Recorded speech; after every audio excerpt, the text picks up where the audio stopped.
Dan Dickau, Scorebook Live, Washington, here at the KingCo Media Day in Bellevue, here with Woodinville's third-year head coach, Kurt Melton, looking to solidify his program and keep moving in the right direction. Coach, you've got a number of athletes that are multi-sport athletes. You mentioned that you like that because of the competitiveness and the willingness to get in and mix things up. Yeah. When you look at your makeup of your ball club this year, what stands out to you? Well, we have some experience coming back. You know, we have our backcourt, who you're going to meet later, a couple of kids that have played a lot of varsity basketball, and at a high level. So that's always nice to have, you know, when you have that experience and kids that have kind of, you know, been through it. As far as multi-sport athletes, they also play on a very successful football team, and, you know, they learn how to win. They learn how to compete. You know, so they've already had a lot of different things thrown at them, and you know, they can make it through that. You made the comment, they know how to win. That is so important in this day of age at any level of athletics. But the understanding of knowing how to bounce back after a rough play or rough outing and get right back on your feet and go at it is something that other sports can teach you. You look at this year's KingCo. Mount Si is going to be the obvious favorite, but after that, it's almost wide open. So the ability to pick yourself up maybe after a disappointing night is going to be big in my estimation. What do you see about the rest of the KingCo? Well, you know, if you look at the league, most of the all-conference players are back. So it's going to be a dogfight every game.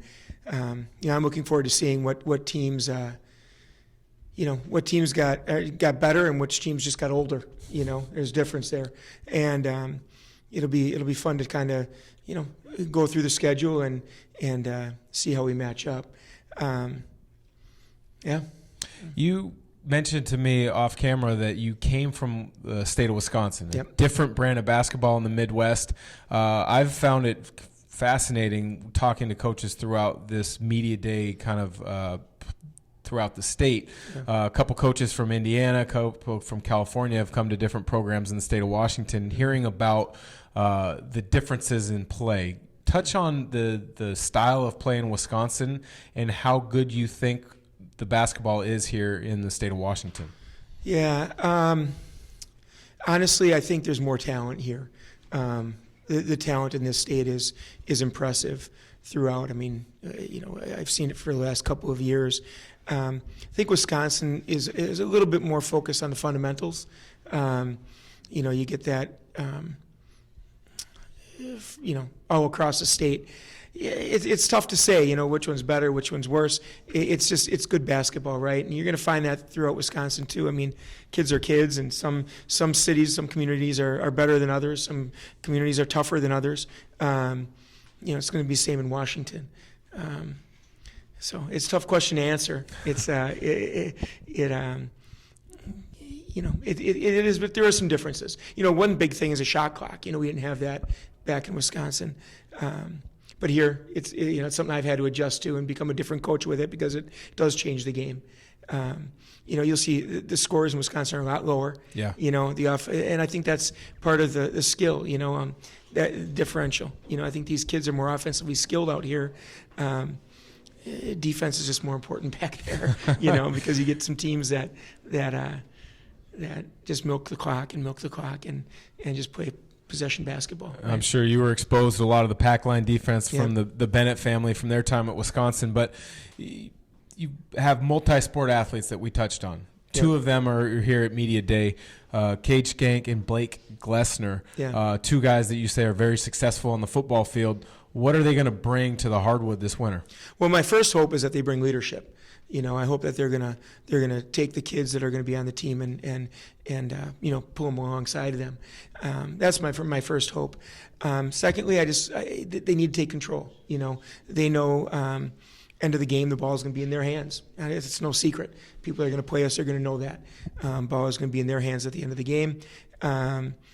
And you know, we've really made some strides defensively. When I first got here, I don't know that they played a whole lot of defense. I think they might tell you that too, but they do now. And you know, they play hard, and I think they like it. We have two kids that you're going to meet that can really pressure the basketball. They're athletic. Blake is long, Cage, I think, he leads the school in all-time assists. Well, that too, but steals as well. So these kids, and they rebound. Both of them rebound his guy from the backcourt. So they offer a lot more than just the scoring, and they're just well-rounded players that are going to just help us out a lot. What would a successful season look like for the Woodinville Falcons if we're having this conversation a few months from now? Well, I would hope every coach here was going to talk about being in the mix for the KingCo title. If we're not playing for that, then why are you playing, right? So we're gonna work towards that, and I'll have the coaching cliches come out, and obviously that's one game at a time. It's one day at a time, but the final product, we're hoping that end of the season, we're in the mix. So. There you have it. Woodinville Falcons, led by Coach Kurt Melton, looking to make some noise in the KingCo. For Scorebook Live Washington, I'm Dan Dickau.